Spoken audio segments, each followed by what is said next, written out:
ធ្លាប់តែតែងសាច់ក្រកគោគេអាចឆ្ងាញ់តាំងហើយនឹងមកធ្វើសាច់ក្រកគោខ្លួនឯងសម្រាប់អ្នកខាងខាត់បាត់ដំបងគឺហៅថាខ្វាគោប៉ុន្តែអ្នកនៅភ្នំពេញភាគច្រើនគេហៅថាក្រកគោហើយចំពោះវិធីធ្វើក៏អត់បាក់ដែរបងប្អូនធ្វើហើយយើងហាថ្ងៃតាមមួយយប់ពីរយប់គឺបានញ៉ាំហើយហើយរសជាតិអីគឺថាឆ្ងាញ់អស់តោះហ្មងនេះគឺជាគ្រឿងផ្សំយើងធ្វើសាច់ក្រកគោនឹងមានរំដេងស្លឹកគ្រៃស្លឹកក្រូចខ្ទឹមសហើយនិងម្ទេសផ្លោកយើងបុកវាឲ្យម៉ត់ហើយទុកបន្លែសិនតើឥឡូវយើងមកលាយគ្រឿងដាក់អំបិល1ស្លាបព្រាកាហ្វេប៊ីចេ1ស្លាបព្រាកាហ្វេបន្ទាប់មកដាក់ស្ករខ្ញុំបានដាក់ស្ករទាំងច្រើនដែរ5-6ស្លាបព្រាដែរនិយាយទៅដាក់ស្ករច្រើនគឺឆ្ងាញ់វាងុំឆាប់ជូរល្អចឹងបន្ទាប់មកដាក់ប្រេងខ្យងទឹកត្រីនិងស្រាចិនប្រហែលជា2-3ស្លាបព្រានិយាយទៅដាក់ស្រាចិនហ្នឹងគឺងុំឆ្ងាញ់មែនទែនហើយខ្ញុំធ្វើសាច់គោក៏រៀងតិចដែរ1គីឡូជាងអញ្ចឹងយើងលៃលោកគ្រឿងតាមហ្នឹងចាក់គ្រឿងចូលរំដេងគល់គ្រៃលក្រូចម្ទេសផ្លោកក្រៀមនិងខ្ទឹមសនិយាយទៅចាក់ហើយគឺយើងច្បល់ចូលគ្នាឲ្យម៉ត់គោច្បល់ចូលគ្នាកាន់តែយូរកាន់តែឆ្ងាញ់ព្រោះថាវាកាន់តែចូលជាតិល្អហើយខ្ញុំក៏បានថែមបាយតិចដែរគោច្បល់4-10នាទីគឺថាចូលជាតិគ្នាល្អមែនទែនហើយចំពោះបងប្អូនដែលចូលចិត្តញ៉ាំសាច់ក្រកគោអាចសាកល្បងធ្វើវិធីនឹងបានធានាថាឆ្ងាញ់ហ្មងវាចំណាយពេលយូរតិចមែនប៉ុន្តែបានរសជាតិឆ្ងាញ់ហើយសំខាន់គឺអនាម័យធ្វើខ្លួនឯងគឺញ៉ាំទៅធានាថាស្និទ្ធមាត់បន្ទាប់ពីច្បាប់វាចូលជាតិល្អហើយខ្ញុំបានគ្របទុកវាប្រហែលជាកន្លះម៉ោងដើម្បីវាចូលជាតិសិនបន្ទាប់ពី4-10នាទីហើយគឺថាបានចូលជាតិល្អហើយ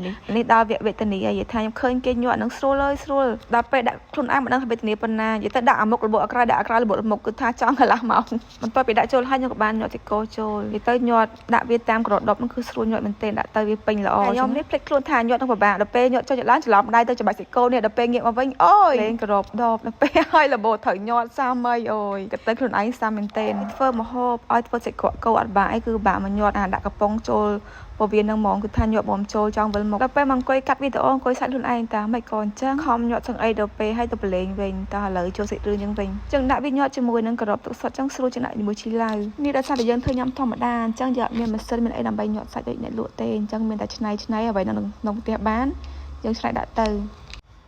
ហើយខ្ញុំក៏បានសាក់លបងយើងជីឡាវបញ្ញុតដែរប៉ុន្តែខ្ញុំអត់ចូលវាបបាក់ឲ្យរៀងទូចអញ្ចឹងខ្ញុំក៏ដាក់កដងទឹកសុទ្ធវិញស្រួលញាត់ជាតែយើងធ្វើបែបហ្នឹងរហូតធ្វើរហូតតតែសាច់គោយើងអស់បន្ទាប់មកខ្ញុំបញ្ចូលខ្សែចងដោយសារតែមានខ្សែចងសាច់ក្រកខ្ញុំយកអាហ្នឹងចងទៅប៉ុន្តែពេលយើងចៀនគឺខ្ញុំបានកាត់ខ្សែហ្នឹងចេញអស់ហើយដោយសារតែខ្ញុំអត់ចង់ចៀនទាំងខ្សែផ្លាស្ទិកអញ្ចឹងណានេះសាច់ក្រកយើងគឺបានហើយគឺថាតំណងខ្លាំងមែនទែនទាំងអស់គ្នាឃើញតំណងខ្ញុំអត់មើលទៅគួរឲ្យឆ្ងាញ់គួរឲ្យចង់ញ៉ាំហ្មងខ្ញុំហាថ្ងៃបានមួយថ្ងៃហើយខ្ញុំក៏បានយកដាក់ក្នុងផ្ទះហានៅក្នុងម្លប់រយៈពេល1យប់ដែរទុករយៈពេល2យប់គឺសាច់ក្រកគោយើងចាប់ដើមជូរឆ្ងាញ់ហើយធ្វើរៀនហត់តិចមែនប៉ុន្តែរសជាតិគឺថាឆ្ងាញ់អស្ចារ្យហ្មងអញ្ចឹងបងប្អូនដាក់ចិត្តធ្វើឲ្យសាក់លបងធ្វើទីនេះបានធានាថាឆ្ងាញ់ហ្មងបាយបាយ